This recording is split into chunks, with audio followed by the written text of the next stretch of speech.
The Warhammer community. The only people in the world who think that this float was ever a good idea. There are a few things that seem to rile up the Warhammer community without fail. Number 1, female space marines. Number 2, GW deciding that a $200 release that sells out in 2 hours, mentioned as being a part of their regular lineup, is actually not going to be a part of their regular lineup. Yeah, that one still hurts. And number 3, 3D printing Warhammer. And it doesn't matter, 40K, Sigmar, Oldhammer, this is always a hot topic. And honestly, how can you blame anyone when this is 3D printed Warhammer?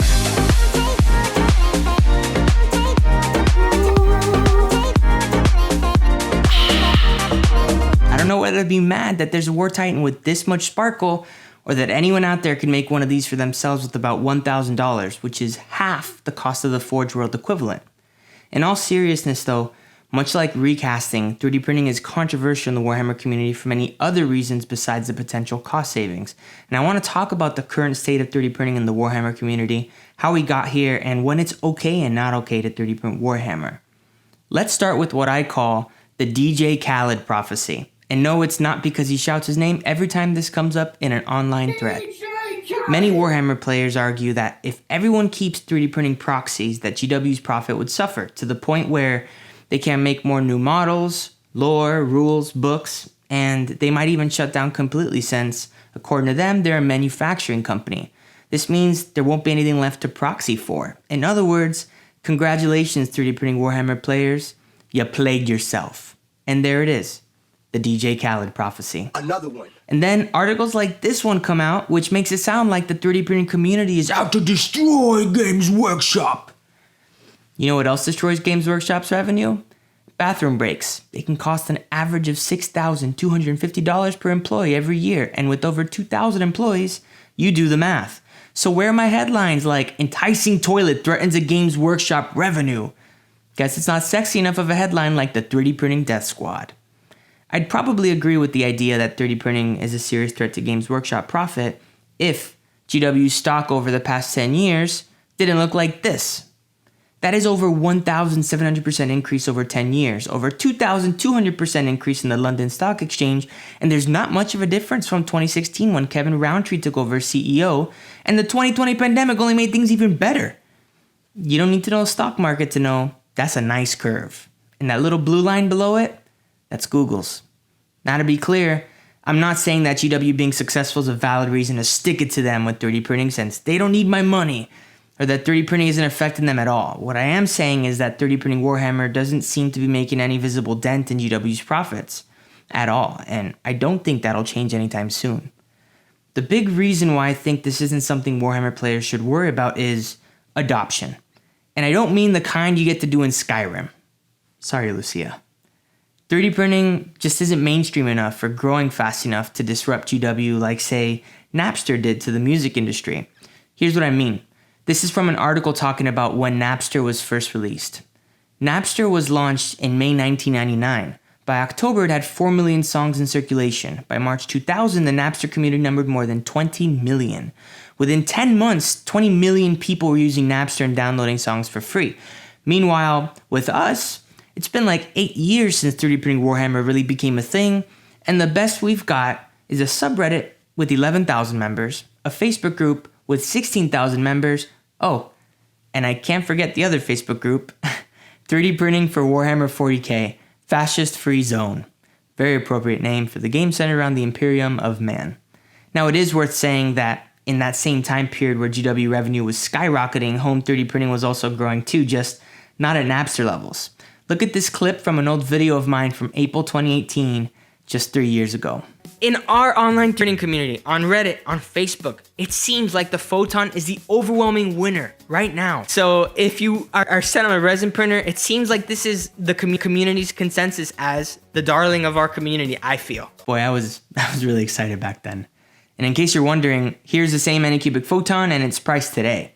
That's right, $169. And yes, to the USA, at least, that includes free shipping.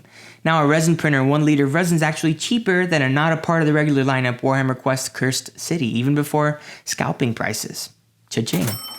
So, even though the price of 3D printers has come down by so much, the quality's gotten better. a lot better. For example, the 32mm gunslinger on the right was printed on a $250 2K screen resin printer. The one on the left was printed on a $400 4K screen resin printer. And in case you're having trouble seeing the difference, look at the crispness of the belt buckle in particular. This has really changed things because when 3D printing Warhammer first started becoming a thing around 6-7 years ago, there was way more hobby printing happening on filament printers. And for many Warhammer players, the quality of printed models just wasn't to par, and for many, it still isn't. Check out this Daka forum reply from 2018. What I don't like right now, and I'm seeing a lot of locally, is garbage 3D printed 28, 32mm figures being used on the table. Unpainted, of course. When you start deteriorating the look of the game we're cooperatively playing, I'm no longer interested. Same thing for people showing up with dollar store tanks or My Little Pony armies. Okay, now hold up, powerful Phoenix Lord elbows. This tactical pony squad with the chain horn looks pretty grimdark to me. I do think elbows has a valid point though. I can see why someone would want to play against this Printed Proxy versus my 3-year-old Space Exterminator. He's a bit rougher than I remember looking back and comparing to current resin printers, but he illustrates the point, especially seeing as he's only primed. Fortunately, now that we have 4K resin printers that cost less than the smallest Titan, well, you're much more likely to see this quality of proxy at your table rather than this one from a few years ago, which is really a great thing for everyone, for the 3D printing Warhammer players and the elbows of the world. But even with resin 3D printers becoming more affordable and producing better prints, there's still resistance in the Warhammer community to 3D printing for their games. This is, at least partially, because 3D printable bits, proxies, obvious model copies, and terrain all get thrown together into the same category, and so all of the ways you can 3D print for Warhammer gets collectively judged as a whole, instead of looking at individual situations, some of which we'll explore later on in the video.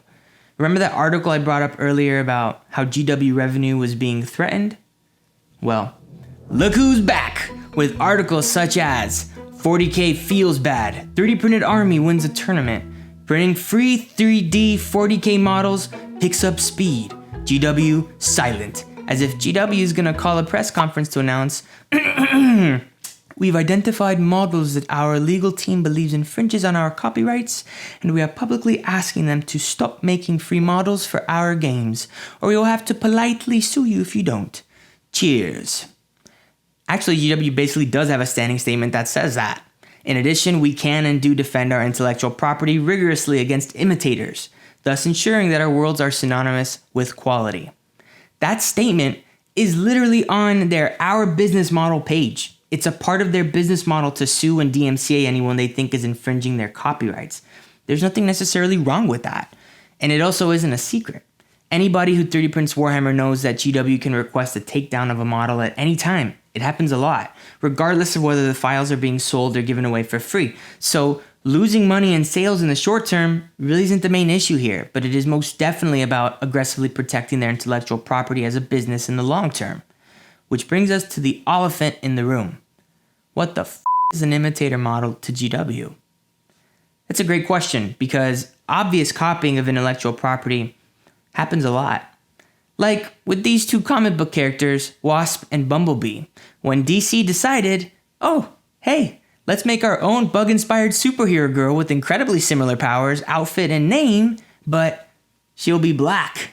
Checkmate, Marvel, or Deadpool and Deathstroke, whose real names are literally Slade Wilson and Wade Wilson.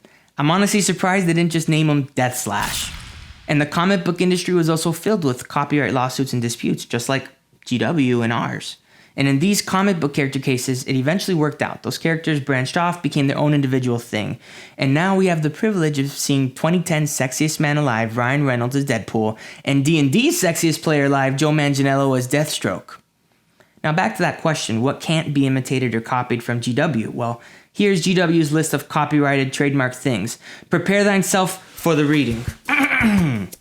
GW, Games Workshop, Citadel, Black Library, Forge World, Warhammer. They even have a trademark for the words Space Marine for anything, board game, or mini related. It's true. Look it up.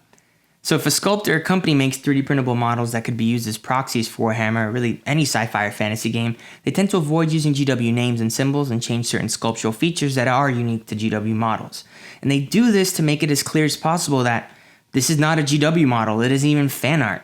This is my own model that took inspiration from many sources, one of which might be Games Workshop models. And this is how we ended up with very memorable models, such as Carl, the Prince of Bloody Demons, Reverend Rick, Custard Guardian with the sword and board, Kitten's Stealthy Waifu, Ratatouille, and my personal favorite, Austin, the Space Vampire Executioner, the middle-aged pest control officer who likes to cosplay on the weekends as a space vampire. Even with some 3D sculptors being careful to avoid copyright infringement, others do digitally sculpt blatant one-to-one copies with the exact designs, which is very likely an infringement of GW's IP. And whether this is illegal or not is another story and also depends on your country, but at a minimum, it's unethical. And because the lines between inspiration and obvious copy can be gray, online debates about whether a model is infringing on GW's IP happen all the time, usually resulting in threads with more drama than R. Kelly's Trapped in the Closet saga, which has 33 chapters, by the way. That's a lot of drama. So, by now, some of you might want me to take a stance on whether certain models are obvious copies or not, and that's like asking me to decide which of my dogs looks cuter wrapped up in a blanket. I can't do that. It's physically impossible for me. And even if I did, it wouldn't make a difference because I'm not a lawyer. And what I say in this video isn't any kind of legal advice or claims. It's just me sharing my opinion and telling a story I want to tell, one which some of you will disagree with. But the opinion of GW is really what counts here. If they feel a printable model is an infringement of their IP, it's on them to take legal action. And they definitely do. It usually doesn't start with an outright lawsuit though. They might send a DMCA to the hosting website or a cease and desist to the sculptor or the company, which is basically GW saying, I'm gonna make you an offer they can't refuse. And that's usually what happens. The model usually gets taken down and that's that.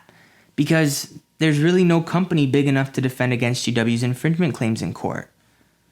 To my knowledge, the last company that did challenge GW in court was a third-party proxy and bits company called Chapter House Studios in the early 2010s, who went to court with Games Workshop for several years over intellectual property infringement claims. They could only afford it because the lawyers who represented them did it pro bono, in other words, free. Chapter House still ended up going out of business a few years later, unfortunately, after that suit was settled, but the results of that lawsuit is why a lot of 3D sculptors today know they need to avoid specific things like the Aquila symbol or using GW trademarked names. But the most surprising thing to me was that Games Workshop does allow 3D printing Warhammer. I know, they are actually cool with it. Here it is from the latest updated model requirements I could find for their tournaments. Much like hand sculpted detail, if you've gone to the effort of designing and printing your own bespoke parts for your army, then these parts are indeed permitted at our events. Of course, it wouldn't be GW if they didn't add a bunch of extra rules. Commercially available third-party 3D printed parts aren't permitted though. So, not only does the base model need to be the actual GW model, but this means those Patreon or purchased 3D printable bits, not GW tournament legal. But any bits or parts you make or commission for yourself is okay. You just can't sell it or share it with anyone else.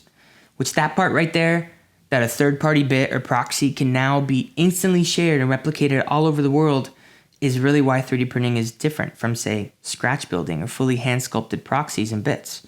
That instant access can be kind of scary and the stakes are higher for GW, even if they aren't Napster high. And I think it's easy to understand why GW definitely doesn't allow third-party models and bits in their tournaments, but Warhammer is most often played at friends' houses, local game stores, clubs, and even smaller local and regional tournaments. So in these situations, what is officially allowed doesn't matter as much. It's what the people at your table who are running the tournament think that matters most. So, does that mean it's okay to use 3D printed proxy and bits everywhere else? I think the real question you're asking is, can this sexy Sax Marine fight side by side with my Noise Marine? And the answer is, it depends. Many tournaments, even large ones, don't have specific rules about 3D printed models, but usually expect any third-party models to be reasonable to count as their Warhammer equivalent. That's pretty much what I mean when I refer to 3D printable proxies in these videos. Models that are different and unique of their own merit, but still close enough to count as some GW model. Unfortunately, That means Weird Al Tankovic is probably not going to be okayed for the tournament next week. Better luck next time, grin and grunt. Now, if you found yourself nodding along through most of this video so far, I think these next points are going to have some bump and grind, and I don't see nothing wrong with that. That's what the comments are here for, after all, right? There are two things that are really important when 3D printing Warhammer. One is your execution, and two is your intent. Let's talk about execution first. Nowadays, most people are okay with well-executed 3D printed proxies and bits, especially if they're high detail models printed on a resin printer and assembled, painted, and based. It's not that it has to be expertly painted, but if you put in time and effort and it looks like it fits, then most people will probably be okay with it. But this applies to any third-party models, honestly, and isn't unique to 3D printed ones. This is why my old Prime Tank Proxy would probably be frowned upon in a lot of games, but if this one shows up, hell yeah! The other thing that really matters is intent. Why you sculpt or print along with how conscientious you are of your local community is just as important as the time and effort you put into your hobbying. If you're gonna 3D print Warhammer, be respectful and considerate. You might love 3D printing for your army, but understand that others might not see it the way you do, and that's okay. Regardless, walking into your local game store like, sup, hey, you know how cheap my 3D printed army is like going to your community pool and bragging about how you save time by peeing in it instead of walking over to the bathroom. And then wonder why nobody wants to swim around you suddenly and why your eyes now burn when you go under the water. There's an idiom we say in English, don't where you eat. And it's never been more true here. If you want to 3D print Warhammer, please support GW in your local game store as much as you can. I know that many people print because they can't afford the real deal, but in the eyes of the community, there's a big difference between fielding an entire 3D printed proxy army and 1 or 2 printed tanks and maybe a leader unit. Now, for those of you who don't 3D print, if someone in your community wants to use a 3D printed model or scratch built or sculpted proxies, consider their perspective, that there are a lot of other reasons why they might want to use that besides financial ones. Like, for example, my friend Trent in Australia. You might know him as Miscast here on YouTube.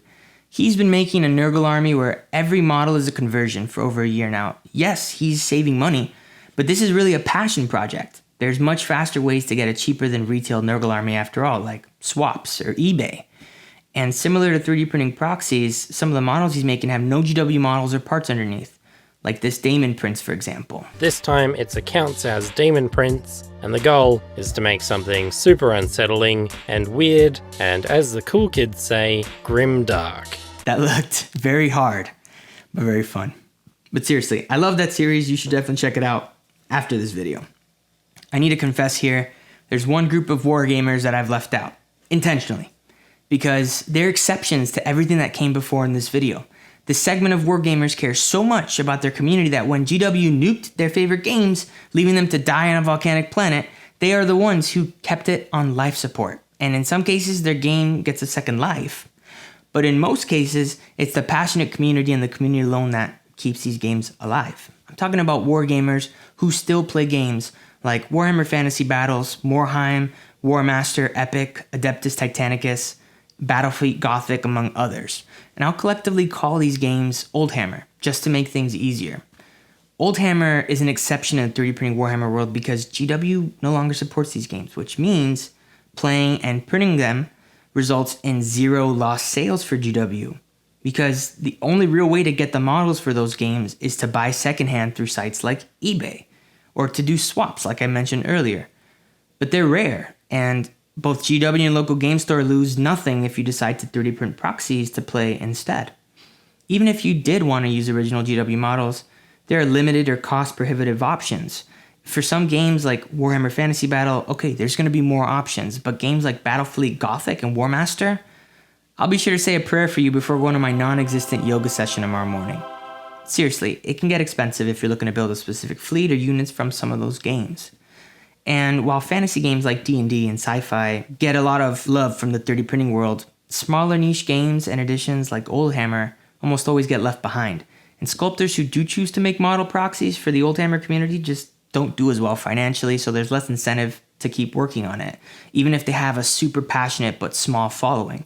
And among all of the other Warhammer community, if there's any group that I think should receive any amount of grace for 3D printed models for their games, It's the Oldhammer players, who just love these games and even band together to make unofficial rule updates, like with War Master recently. They are really some of Warhammer community's greatest evangelists, and most of them are just grateful when they even have a tournament at the largest recognized Warhammer conventions. Speaking of cons, you know what? I found a 3D printing Warhammer miracle. Adepticon 2018 held the Battlefleet Gothic Championship and published their rule PDF online, and would you look at that? This is the first and only permission I've found expressly granted for 3D printed models at a largely recognized tournament, and I could not help but feel this is the one that really makes sense. Adepticon, you done good. Yay. There's one other reason why I want to talk about Oldhammer last. This video was inspired by the creativity of several other YouTubers who invited me to participate in a big collab called SquareBaseMay, where we celebrate the good old days when it was cool to paint your bases Ghostbuster green. I've linked their videos in the description below. Definitely worth checking out afterward. And I might not be very much of a crafter or a miniature painter like they are, but I know 3D printing, and I love sharing the impact that it's having on the tabletop communities that I love. So here we are, in a place where 3D printing for Warhammer is better than ever before, finally finding its groove in the wargaming community. It's now cheaper, it's very high quality, and there are more amazing printable proxy and bit choices than anyone could have ever imagined even a few years ago. Especially Tom Kirby, the Games Workshop CEO until 2016. In his 2014 chairman's preamble, he asked rhetorically, pretty soon, everyone will be printing their own miniatures. And where will we be then? Eh? I can answer that. GW's actually in a pretty good place right now. Oh, also, because it is SquareBaseMay, I decided I was going to take it back. Way back to 1987. I might never get to play the original Rogue Trader, but if I ever do, I know I'm going to have the most historically accurate Imperial bodyguards based on this original Rogue Trader artwork. I present to you...